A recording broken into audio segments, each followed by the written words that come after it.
Les constructeurs de l'abbaye de Noirlac au XIIe siècle ne sont plus là pour raconter. Heureusement, les pierres et le fer s'en chargent. Pour un non-initié, rien de particulier au fond de ce trou. Mais pour Solène Lacroix et son équipe, c'est un atelier de réduction de fer du Moyen-Âge. Ils savent faire parler la terre. La plus grosse partie de scorie, elle est ici. Ça, ce serait le bord du four et ça irait en fait là-bas aussi, là où il y a du rouge et du orange. Après l'extraction du minerai de fer, que l'on trouve ici un peu partout dans la forêt, ils sont venus les mettre dans des fours avec du charbon, du minerai, du charbon, du minerai. Ils font chauffer ça un certain temps, 7-8 heures en fonction de la taille du four.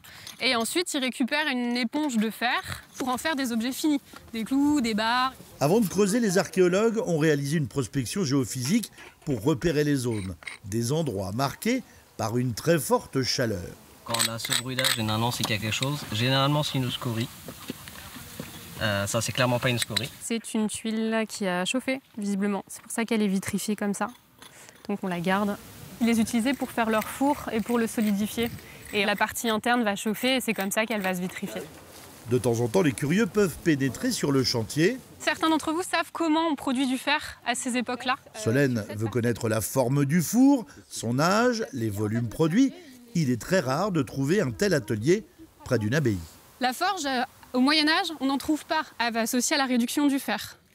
Là, on en a une. C'est la grande surprise de cette première semaine de fouilles. Un mur et des morceaux de métal, une forge. Matisse est venu pour ce genre d'informations, à la source.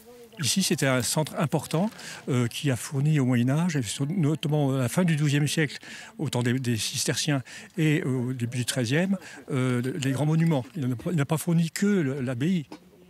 Plus tard, il faudra sonder les murs de Noirlac, tester le fer employé, connaître l'histoire pour mieux la raconter, faire parler les pierres. Elles résonnent toujours du chant des moines.